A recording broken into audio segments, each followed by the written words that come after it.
lalabas kami ng evac sa loob ng sewer line sanitation. Papalabas namin.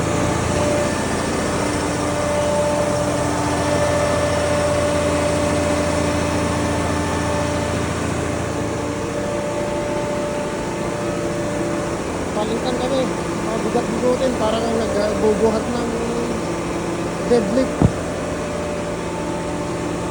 Tapos niya 5 minutes, ako naman hindi naman pwedeng paspasan ang pagbunot yan kasi hindi malilinisan pag matulin.